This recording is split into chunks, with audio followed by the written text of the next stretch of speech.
High drama as Parliament's ad hoc committee concludes its draft report on the SABC inquiry. The DAs Mzile van Dam and Mike Waters walked out objecting to the report being adopted without recommendations. More shocking allegations of intimidation emerged during the morning session. One of the so-called SABC 8 journalists, Suna Fenter, was reportedly shot in the face with a pellet gun late last year. The committee would now write an urgent letter to the Police Minister, Nathi Nhleko, seeking an update on the investigation. Implicated persons can now comment on the interim report. The committee will reconvene on the 14th of Feb to process the responses. When Parliament does its work, when it does inquiries, when it does its reports, the reports are finished with recommendations and then put out for comment. If anyone has a problem with those reports, they are welcome to take them on review. This is nothing but a political ploy to shield people from accountability. We've discussed recommendations at length, and it makes zero sense why now at the 11th hour suddenly we shouldn't do recommendations when we've been doing it all along. It is political. To those that suffer from this Luthuli House post-traumatic syndrome, we are not controlled. We are independent thinkers. And there is no way we can make observations and then turn around and make different recommendations that are not speaking to the observations. And finally, I think the DA separatist and this supremacist tendency, good Lord, must be defeated. It's so bad. It's so bad because all the time we work as a team, and all the time you always come in and you want to divide us. No, man, there is no need to be divided when we agree on major issues, and we agree. I think it's wrong,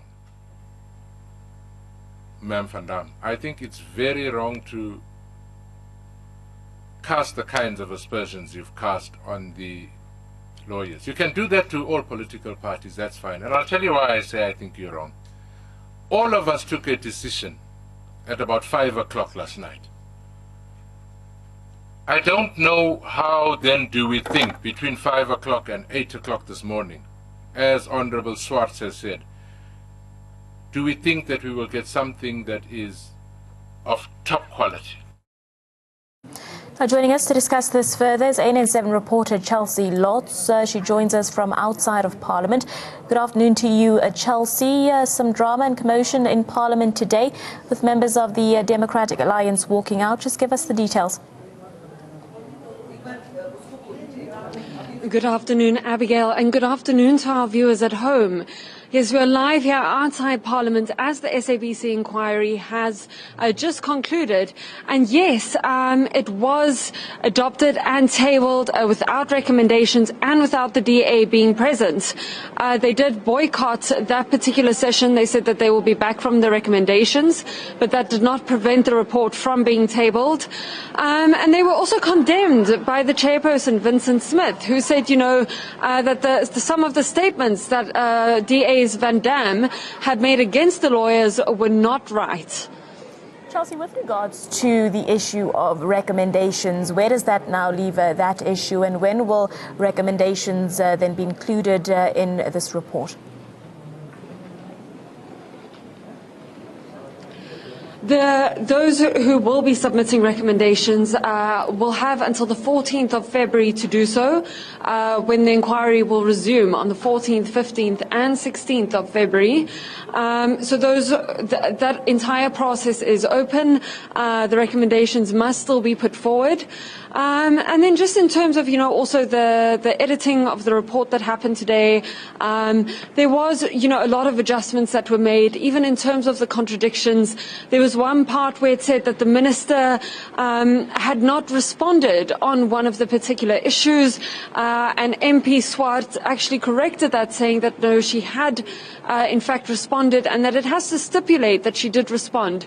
That the report has to be as accurate as possible. It cannot jump to assumptions. It cannot make conclusions that cannot be absolutely proven.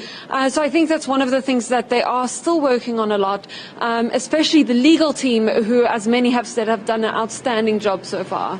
Chelsea, a large part of the deliberations or the inquiry, we heard Tlhaodi Motsoeneng's name really come to the fore. Was there any discussion around him today, and what do we know?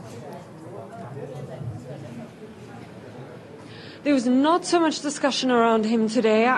It seemed that most of it was around the issue of the intimidation of journalists. It has been something that has come up previously, where they're saying that Motsoeneng must be given the right to respond.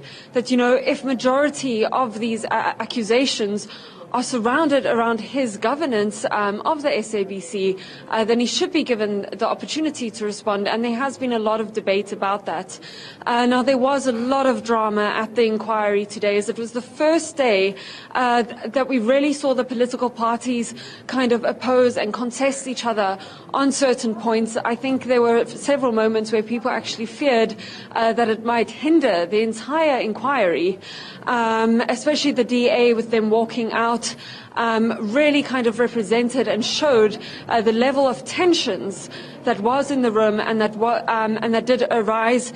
MP Shoka did say that, look, at the end of the day, it is an open process, and others did say that, you know, no one can really take credit for that entire process. You know, it is not the sole doing of the DA or any other political party for that matter. Chelsea, with regards to a final report and the conclusion of this inquiry, has there been a date set aside for that? Will we soon see the end of the inquiry into the SABC board's fitness? They're hoping to conclude the inquiry by the 16th of February. However, it might be delayed due to unforeseen things, such as this time, where things need to be edited, or where maybe perhaps a little bit more time has to be spent on it to ensure that it's as thorough as possible. However, it's definitely not the end. I would say, you know, it's actually probably just beginning, because one of the main topics of discussion yesterday was the appointment of new committees and extra committees to actually run with and investigate the various issues that were tabled by the SABC ad hoc committee. So it seems as though new committees will be created to continue investigating the various issues. Thank you very much, Chelsea. Let's leave it there for now. ANN7 reporter Chelsea Lotz coming to us live from outside Parliament, where the inquiry into the SABC board's fitness has been adjourned until the 14th of Feb. Stay tuned to ANN7. We'll keep you up to date.